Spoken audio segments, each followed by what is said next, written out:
All right. You know what I realized, and I realized this before, but I haven't made videos, and it does take time.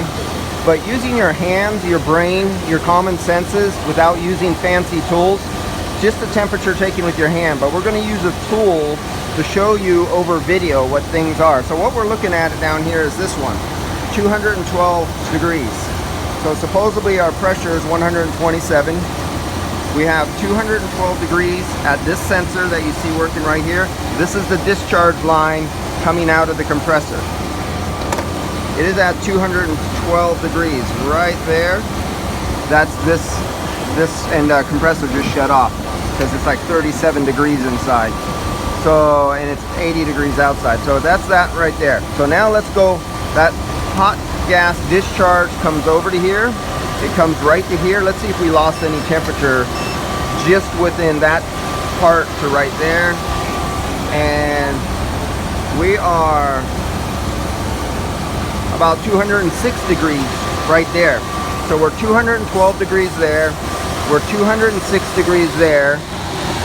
That's entering at that junction block, at that fitting right there, going across the condensers, doing its parallel flow thing, coming down over to this section here, and it's exiting right at this line. So now let's see what the temperature is right here. So now we're taking the temperature right there. So let's look at the temperature. So we just went from 205 degrees here, 206, 212, 26. Now we're at 88 degrees coming out of the condenser at this point. So now let's move a little long down the trend. We're at hot gas discharge. Supposedly, in theory, it's supposed to be mostly liquid, but it's not until it stacks up and packs up in here. This has an orifice tube device. For you guys in HVAC, that would be a piston or a cap tube. And it's located, there's a fitting we can't see right behind here. Right there, that fitting comes off, and you can pull the orifice tube out of here. There's an orifice tube there. So now this is this line that came right out of the condenser. We'll follow it down up right to this point.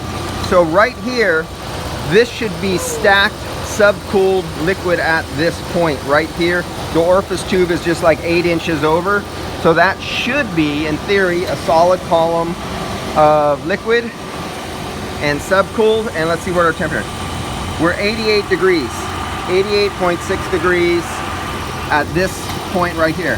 Now I'm going to connect to the other side of the orifice tube. Let's see if we could do this all in one shot. 89 degrees, 89 degrees. I'm picking it up here and I'm placing it right there.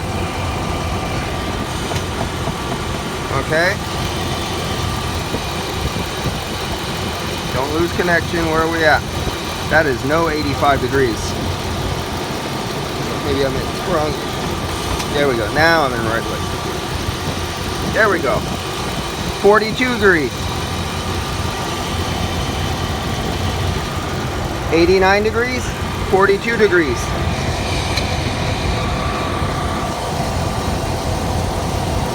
So the orifice tube is located right in this line right here. So it's cold over here and it's hot over here. So let me do that again. I'm trying to get my hand out of the way. I'm sorry if we're doing a bad job. I got a fan right here and we got the engine right here. So this is real world in a real shop. We're back here again. Go back 12 inches. 87 degrees. So that's the drop across the orifice tube right there. Then let's see when it goes just going into the evaporator right behind us, fitting right there. That's the beginning of the evaporator core. So let's take a temperature right there. Got nice and connected. The clutch is now cycling.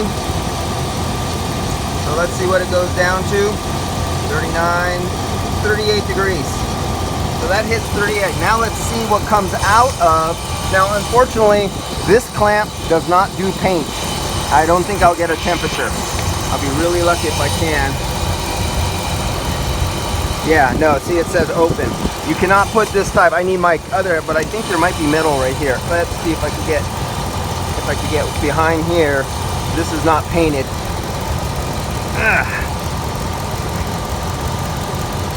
There we go.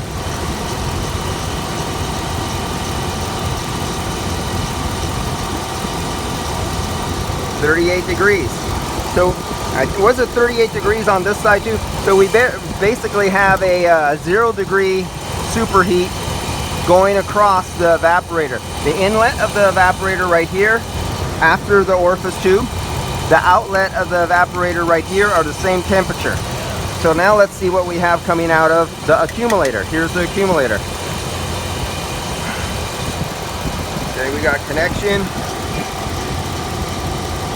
And did I see 30? Okay, we're just cycling now. We're cycling on off. I'm gonna have to open up all the doors and windows. But I think 34 degrees.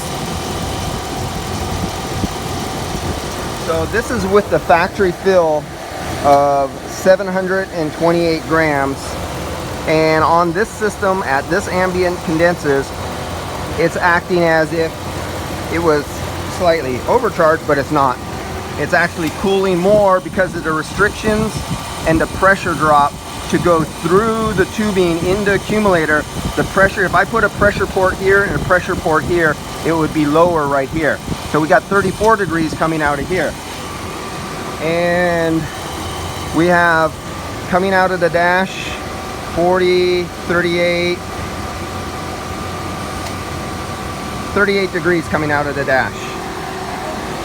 So our dash temperature, and we're cycling, we've minimum pressures, minimum temperature, and so our T-stat, like in your house, think HVAC, your furnace thermostat to cut off once you reach the temperature in your house. When you're raising the temperature, it turns off your furnace. When you're in HVAC in your house and you're going to your minimum temperature on air conditioning, it hits that set point, it turns off. Same thing here. What else? That's about it. I gotta run, guys, and off to the next one because I am 2 hours behind schedule. See you guys.